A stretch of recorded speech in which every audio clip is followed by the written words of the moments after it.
देखिए, नीतीश कुमार जी आज मुख्यमंत्री पद की शपथ लेने जा रहे हैं। समाजवादी पार्टी उनको बधाई देती है और ये उम्मीद करती है कि पीडीए के साथ बिहार में अन्याय नहीं होगा जब भारतीय जनता पार्टी गठबंधन उनके साथ है। भारतीय जनता पार्टी उनके साथ सहयोगी है। तो हमारी चिंता इस बात की ज़रूर है कि जिस तरह से उत्तर प्रदेश में और पूरे देश में दलितों के साथ, पिछड़ों के साथ, अल्पसंख्यकों के साथ अन्याय हो रहा है भारतीय जनता पार्टी शासित राज्यों में, वो पीडीए के साथ अन्याय नीतीश कुमार जी के मुख्यमंत्री रहते नहीं होगा। समाजवादी पार्टी नीतीश कुमार जी को बधाई देती। कल्याण बनर्जी द्वारा श्री आनंद बोस के खिलाफ नई जवाबी शिकायत दर्ज कराने के बीच में टीएमसी राज्यपाल के बीच में टकराव शुरू हो गया पश्चिम बंगाल। देखिए, जिस तरह से केंद्र और राज्य के रिश्ते होने चाहिए थे, जो संविधान में दिया हुआ है, उस तरह के रिश्ते भारतीय जनता पार्टी की जब से सरकार आई है, केंद्र और गैर भाजपाई राज्य शासित राज्यों के बीच में रिश्ते उतने अच्छे नहीं रहते। हर जगह जब राज्यपाल जाते हैं तो राज्यपाल समानांतर सरकार चलाने का प्रयास करते हैं, राज्यों से टकराव करते हैं, कामों को लटकाने का काम करते हैं। ये कोई नई बात नहीं है।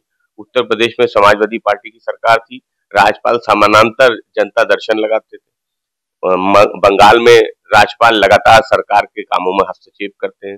तमिलनाडु में राज्यपाल बिलों को रोकने का काम करते थे। तो भारतीय जनता पार्टी की जब से सरकार आई है, राज्यपाल जो है गैर भाजपाई शासित प्रदेशों में भारतीय जनता पार्टी के कार्यकर्ता के रूप में काम कर रहे हैं। इसलिए ये जो टकराव बंगाल में नजर आ रहा है, उसकी असली वजह यही है कि भारतीय जनता पार्टी बंगाल में समानांतर सरकार चलाना चाहती है, जो कि जनता के जनादेश का भी अपमान है।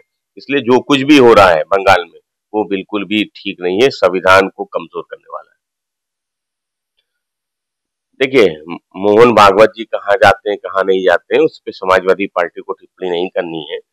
समाजवादी पार्टी समझती देश में जो सरकार है, सरकार ही मणिपुर का बहुत समय तक वहां पे प्रधानमंत्री नहीं गए, पूरा विपक्ष कहता रहा। मणिपुर के हालात खराब थे, बहुत चिंताजनक थे, पूरी दुनिया में चर्चा हो रही थी, तब भी प्रधानमंत्री नहीं गए थे, बहुत समय बाद गए। तो मणिपुर को से चीजें अब थोड़ा नॉर्मल हुई हैं, बहाल हुई हैं। समाजवादी पार्टी समझती कि मणिपुर में लोगों को रोजगार मिले, वहां पे विकास हो, वहां की जनता के भलाई के काम हो। ये समाजवादी पार्टी सोचती है कि भारतीय जनता पार्टी को ऐसे मणिपुर के विकास के लिए काम करने चाहिए और किसी अन्य संगठन के किसी व्यक्ति के वहां जाने पर हमें कोई टिप्पणी नहीं करनी। वोटों को लिस्ट को लेकर चल रहा है। देखिए, निशिकांत दुबे जी का जो बयान है, समाजवादी पार्टी समझती कि निशिकांत दुबे जी पूरी भाजपा को बताना चाहिए कि 11 साल से भारतीय जनता पार्टी की सरकार है। अगर घुसपैठ हो रही है तो ये जिम्मेदारी भारतीय जनता पार्टी की सरकार की है, उनके मंत्रियों की। बताएं कि निशिकांत दुबे जी की किस पे क्या कार्रवाई हुई। अगर घुसपैठ लगातार जारी है तो ये विफलता किसकी? आपकी ही विफलता। आप ही घुसपैठ के लिए जिम्मेदार, और सवाल भी आप ही पूछेंगे। और सीमा हैदर जैसे लोग जो कई देशों की यात्रा करके, कई फोन और सिम बदल के देश में आ जाते हैं, भारतीय जनता पार्टी की नीतियों का समर्थन करते हैं, तो आप बड़े बड़े इंटरव्यू कराते हैं, वो वापस नहीं जाती। क्या निशिकांत दुबे जी क्या पाकिस्तानी वोटर्स के दम पे सरकार बनाना चाहते हैं?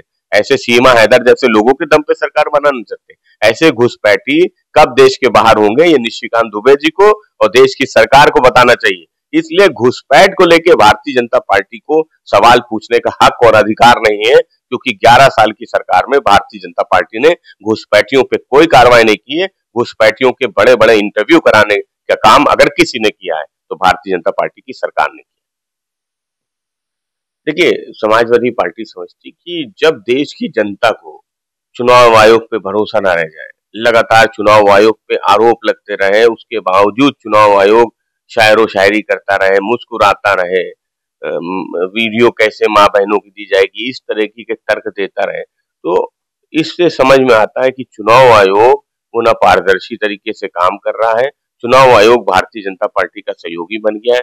इसीलिए कांग्रेस के लीडर हो या विपक्ष के अन्य पार्टियों के लीडर हो, लगातार इस बात को उठा रहे हैं कि चुनाव आयोग की जो भूमिका है वो संदिग्ध है।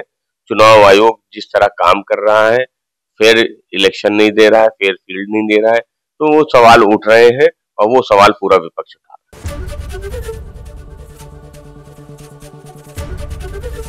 एबीपी गंगा, खबर आपकी, जुबान आपकी।